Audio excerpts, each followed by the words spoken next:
नमो वाग्देव्यै।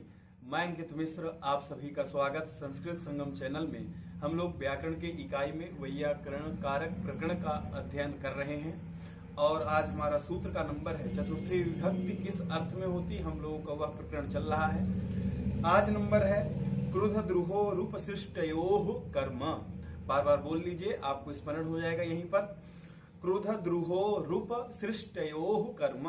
फिर बोलिए, क्रुध द्रुहो रूप सृष्टयोः कर्म। अब इसमें कौन सी विभक्ति है? इसमें क्रुध द्रुहो रूप सृष्टयोः में षष्ठी द्विवचन है, ठीक है, और कर्म में तो एक ही है, अर्थात प्रथमा का एक वचन। अब हम लोग यहाँ पर देखते हैं क्या दिया हुआ, देखिए क्रुध ध्रुवोः, इसको अलग अलग कर लीजिए। क्रुध ध्रुवोः उपसृष्टयोः, अर्थात उपसर्ग से युक्त उपसृष्टयोः, अर्थात उपसर्ग से युक्त क्रुध ध्रुवोः। क्रुध और द्रुह धातु मुंह के प्रयोग में पीछे की अनुवृत्ति हमको लेनी पड़ेगी। यम प्रतिकोपा, जो हमने पिछला सूत्र पढ़ा था, अर्थात जिसके प्रति कोप किया जाए, जिसके प्रति क्रोध किया जाए, उस कारक की कर्म संज्ञा होती है, अर्थात यह बाधक सूत्र है। उस सूत्र से इन धातुओं की संप्रदान संज्ञा हो रही थी, परंतु यदि यह उपसर्ग से युक्त है, उपसृष्टयोः, यदि उपसर्ग से युक्त क्रुध और द्रुह धातु है तो जिसके प्रति क्रोध किया जाए उसकी कर्म संज्ञा होती है।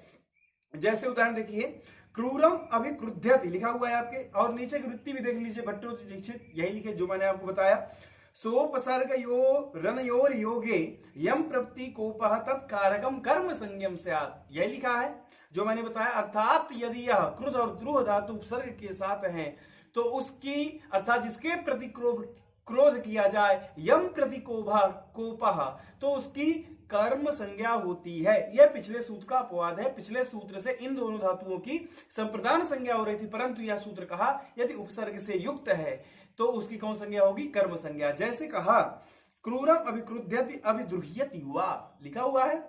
अब देखिए, क्रूर पर क्रोध करता है या फिर क्रूर पर द्रोह करता है, दोनों है, अभिक्रुध्यति और अभिद्रुह्यति।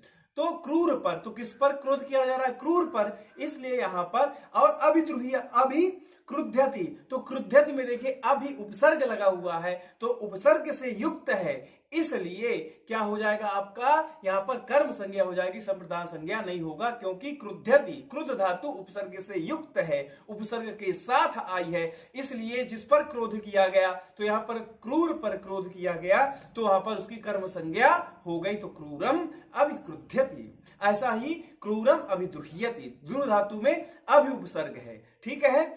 और यदि मान लीजिए उपसर्ग नहीं होगा तो फिर आपकी चतुर्थी विभक्ति ही होगी, ठीक है। यदि उपसर्ग है तो कर्म संज्ञा होगी, अर्थात तो द्वितीय विभक्ति होगी, ठीक है। अब अगला चलिए, राधिक्षोर यस्य विप्रश्नः, बार बार बोलिए, राधिक्षोर यस्य विप्रश्नः। तो अलग अलग कर लीजिए, राधिक्षोः यस्य विप्रश्नः, तो राधिक्षोः में दो की बात कही जा रही है तो षष्ठी दो वचन है, यस्य में षष्ठी एक वचन है, और विप्रश्नः में प्रथमा एक वचन है। अब इसका अर्थ देखिए, राधिक्षोः, तो दो धातु है, कौन कौन सी? राध और ईक्ष, स्मरण रहेगा, राध और ईक्ष धातुओं का शुभ और अशुभ अर्थ में प्रयोग होने पर जिसका विविध प्रश्न होता है, अर्थात जिसके बारे में प्रश्न होता है, उस कारक की संप्रदान संज्ञा होती है, ठीक है। अर्थात यह दो धातु राध और ईक्ष धातु का प्रयोग होने पर जिसके बारे में विविध प्रश्न होता है, अर्थात जिसके बारे में प्रश्न किया जा रहा है, उस कारक की संप्रदान संज्ञा होती है। फॉर एग्जाम्पल, उदाहरण, कृष्णाय राध्यति कृष्णाय ईक्ष्यते, क्या कहा? कृष्ण के विषय में किए गए प्रश्नों पर विचार करता है, अर्थात पूछे जाने पर गर्ग नाम का ज्योतिषी कृष्ण के शुभ और अशुभ की पर्यालोचना करता है। तो यहां पर देखिए किसके विषय में बात चल रही है, किसके विषय में प्रश्न पूछा जा रहा है?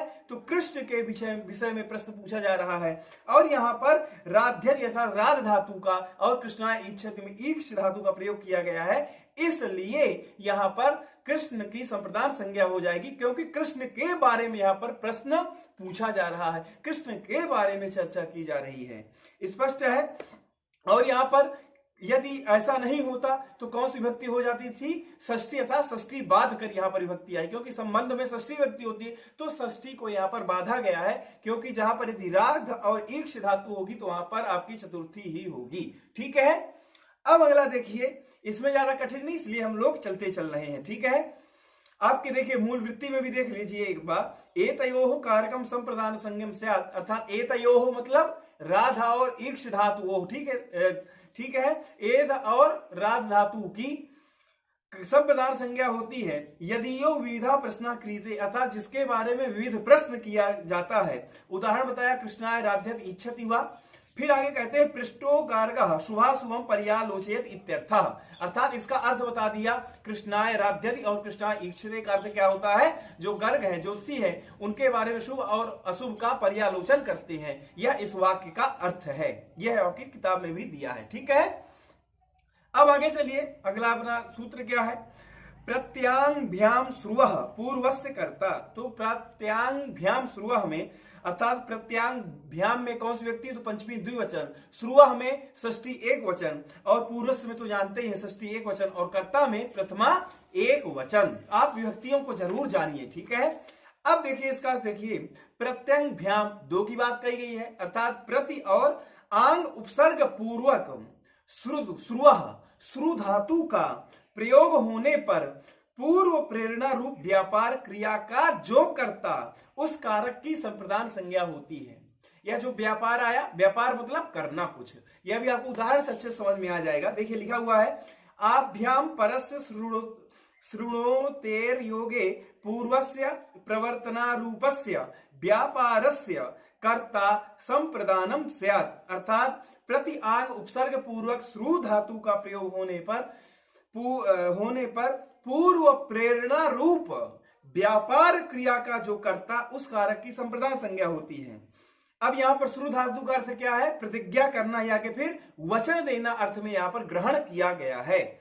जैसे विप्राय गाम प्रतिशृणोति, विप्राय गाम आशृणोति। ठीक है, यहाँ पर दोनों उपसर्ग अलग अलग हमने उदाहरण देख लिया, प्रति और आंग।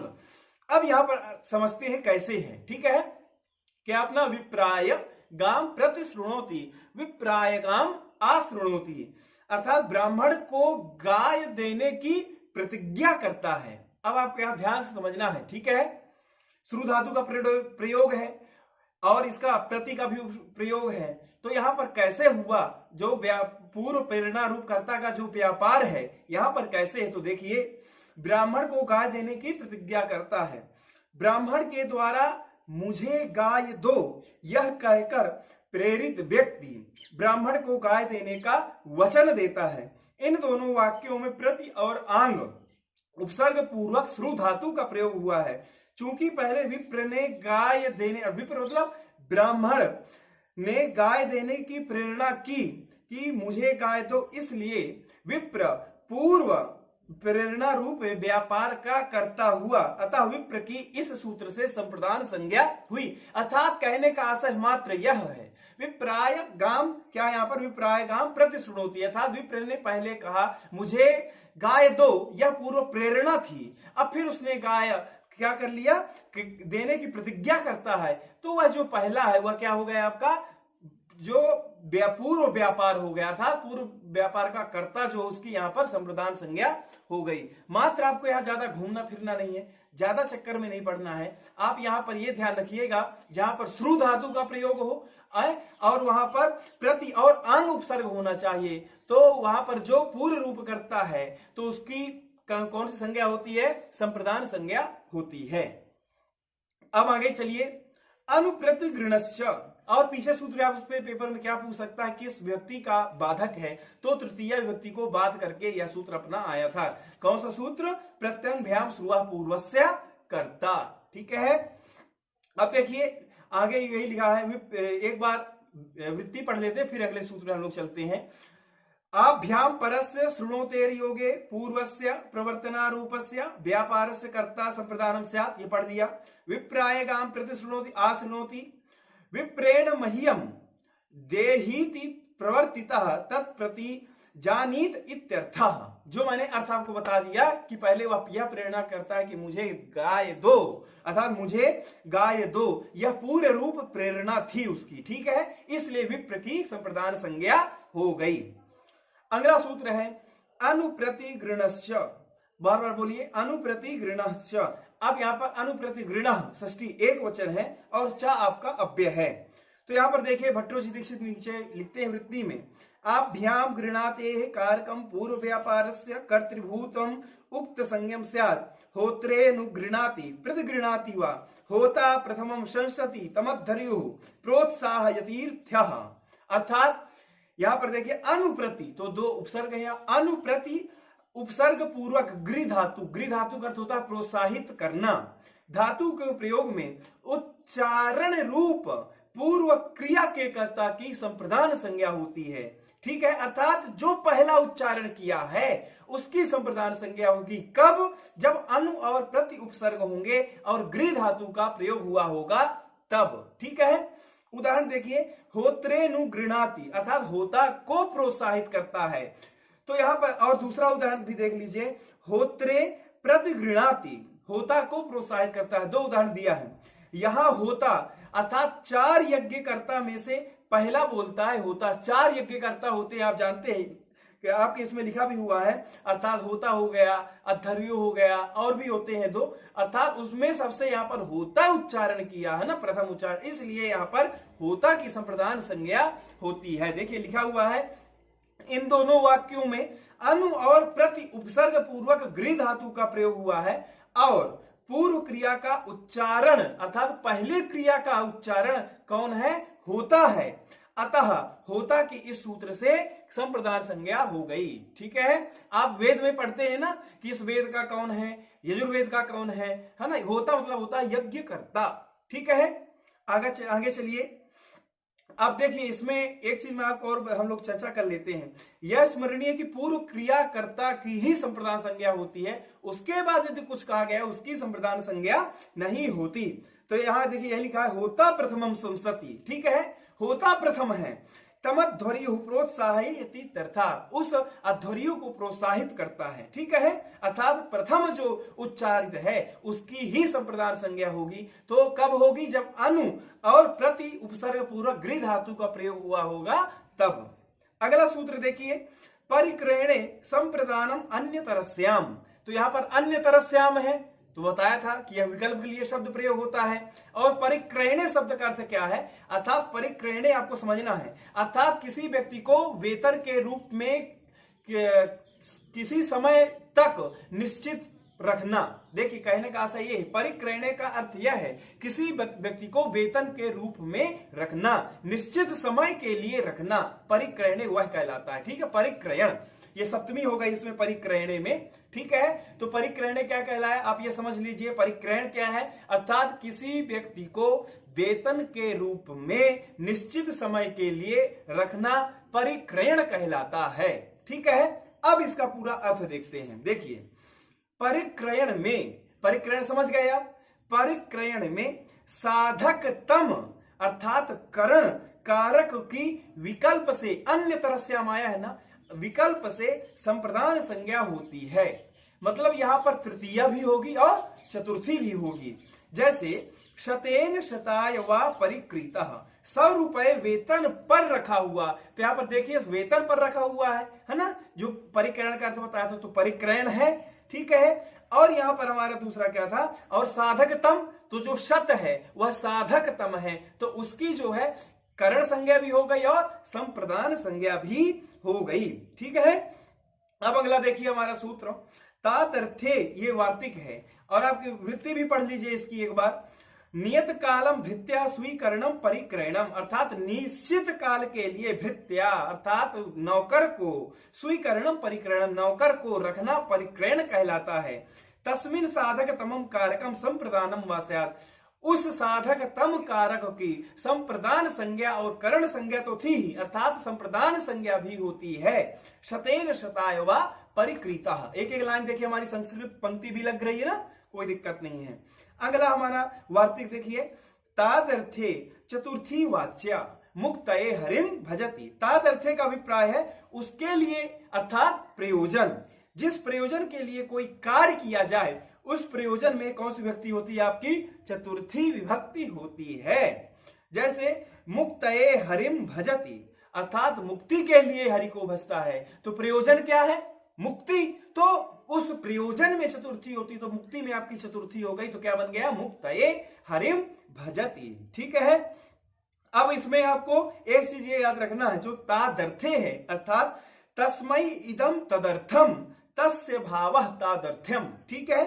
तत् शब्द का अर्थ शब्द के साथ नित्य समास होने पर भाव में शयी प्रत्यय है एक, तो शयी प्रत्यय होने पर तादर्थ शब्द बनता है। यहां समास से भाव में प्रत्यय आया है, अतः वह संबंध अर्थ को प्रकट करता है।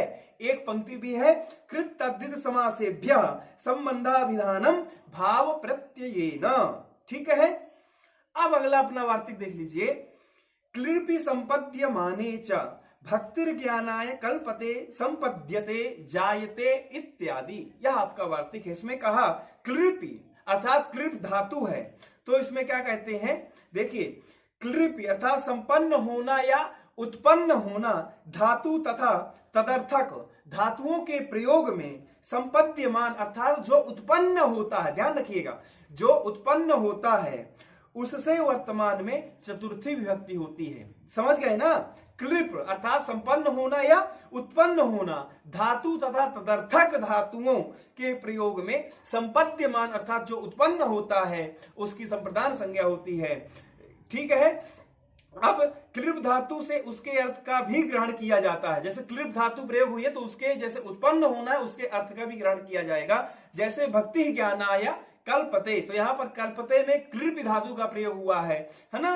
तो भक्ति से ज्ञान उत्पन्न होता है, तो यहाँ पर क्या उत्पन्न हो रहा है? ज्ञान उत्पन्न होता है। तो जो ज्ञान है वह संपद्यमान कहलाया और उसकी ज्ञान की चतुर्थी व्यक्ति हो जाएगी। मैं बताया था ना, जो उत्पन्न होगा उसकी संप्रदान संज्ञा होगी। तो यहाँ पर ज्ञान उत्पन्न हो रहा है तो उसकी संप्रदान संज्ञा हो गई, उसमें चतुर्थी व्यक्ति हो गई, तो ज्ञानाय बन गया आपका। ठीक है। इसी प्रकार भक्ति ज्ञानाय संपद्यते, भक्ति ज्ञानाय जायते इत्यादि में क्लिप धातु के समानार्थक संपद और जड़ धातुओं के प्रयोग में भी संपद्यमान अर्थात जो उत्पन्न हो रहा है, संपद्यमान मतलब जो उत्पन्न हो रहा है, तो उत्पन्न क्या हो रहा है? ज्ञान हो रहा है, तो ज्ञान की संप्रदान संज्ञा हो गई। तो यहाँ इस सूत्र का मतलब ये है, क्लिप धातु प्रयोग हो या इसी के अर्थ वाली और धातु प्रयोग हो, तब भी जो उत्पन्न हो रहा है, जो संपद्यमान है, संपद्यमान मतलब जो उत्पन्न हो रहा है, जो उत्पन्न हो रहा है उसकी संप्रदान संज्ञा हो जाएगी। तो यहाँ पर भक्ति से ज्ञान उत्पन्न हो रहा है, यही है ना? भक्ति से ज्ञान उत्पन्न हो रहा है, तो यहाँ पर क्या उत्पन्न हुआ? ज्ञान। तो ज्ञान की संप्रदान संज्ञा आपकी हो गई। ठीक है।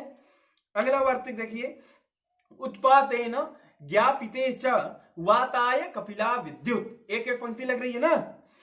अब यहां पर देखिए क्या है इसमें, उत्पात, उत्पात से जो ज्ञापित, उत्पात बोलते हैं जो प्राकृतिक जब बिगड़ जाता है, कभी भूकंप आना, कभी आंधी चलना, है ना, उत्पात उसको बोलते हैं।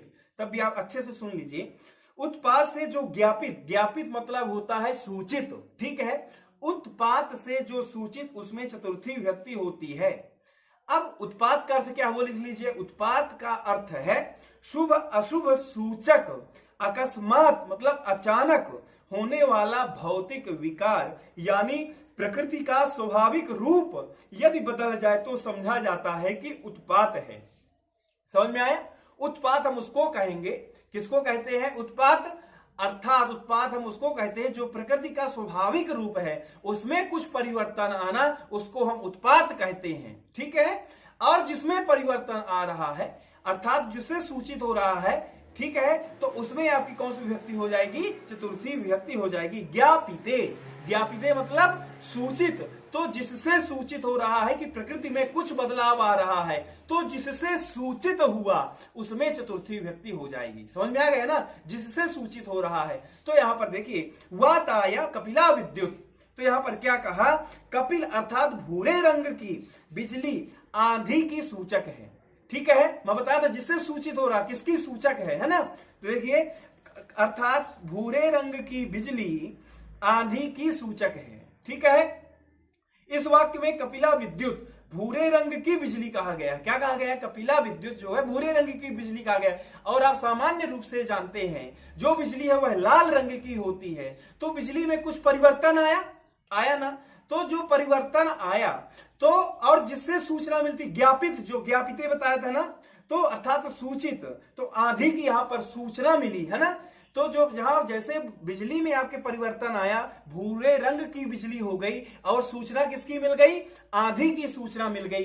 तो जिसकी सूचना मिली उसमें चतुर्थी विभक्ति होती है। तो आंधी में, अर्थात यहां पर वाताय जो प्रयोग किया गया तो उसका अर्थ होता है आंधी, तो उसमें चतुर्थी विभक्ति बन गई, तो वात का वाताय बनता है। ठीक है, फिर से एक बार समझ लीजिए। उत्पातेन ज्ञापिते च, उत्पातेन का अर्थ होता है प्रकृति के स्वभाव में कुछ बदलाव आना, उत्पात कहलाता है। और ज्ञापिते अर्थात उसमें क्या, जिसकी फिर सूचना मिली, तो उसमें चतुर्थी विभक्ति होती है। तो यहां पर क्या था आपका? वाताय कपिला विद्युत, कपिला अर्थात भूरे रंग की बिजली आंधी की सूचक है। अर्थात सामान्यतः बिजली लाल रंग की होती है, तो वह भूरे रंग की हो गई और हमको सूचना किसकी मिली? आंधी की मिली। तो जिसकी सूचना मिली उसमें चतुर्थी विभक्ति हो जाएगी। तो आंधी अर्थात वात से वाताय बन गया, तो वाताय कपिला विद्युत। समझ में आ गया पूरा एक एक शब्द? ठीक है, अब आगे हम लोग चलते हैं हित योगे चा। अब यहां पर योगे मतलब हित शब्द का प्रयोग होने पर, देखिए फिर से अच्छे से बता देता हूं, क्या हित शब्द के योग में जिसका हित होता है उसमें चतुर्थी विभक्ति होती है। जैसे ब्राह्मणाय हितम, ब्राह्मण के लिए हित कर। तो इस वाक्य में देखिए किसके लिए हित है? तो ब्राह्मण के लिए हित है, तो ब्राह्मण में चतुर्थी विभक्ति हो जाएगी। परंतु हित शब्द का योग हो, हित शब्द का प्रयोग हो, तभी वहां पर चतुर्थी विभक्ति आपकी होगी। तो यहां पर क्या बन गया? ब्राह्मणाय हितम। तो यही कहा गया था, हित शब्द के योग में जिसका हित होता है तो ब्राह्मण के लिए हित कर। तो यहां पर किसका हित हुआ? ब्राह्मण का हित हुआ, तो ब्राह्मण में आपकी चतुर्थी विभक्ति हो गई। तो क्या बन गया जी? ब्राह्मणाय हितम। और यहां पर विशेष ध्यान यह देना कि हित शब्द जरूर प्रयोग हो। ठीक है, तो मैं आशा करता हूं आपको यह समझ में आ गया होगा। और हमारे 5-6 सूत्र और बच रहे हैं चतुर्थी विभक्ति के, वह भी हमारी जल्द ही और शीघ्र ही समाप्त हो जाएगी। आशा करता हूं आपको सब समझ में आ रहा होगा। यदि ना आए तो आप स्वतंत्र हैं, आप प्रश्न मेरे से कर सकते हैं। तो अगले सूत्र के साथ फिर मैं आपको मिलूंगा, तब तक के लिए नमस्कार, धन्यवाद।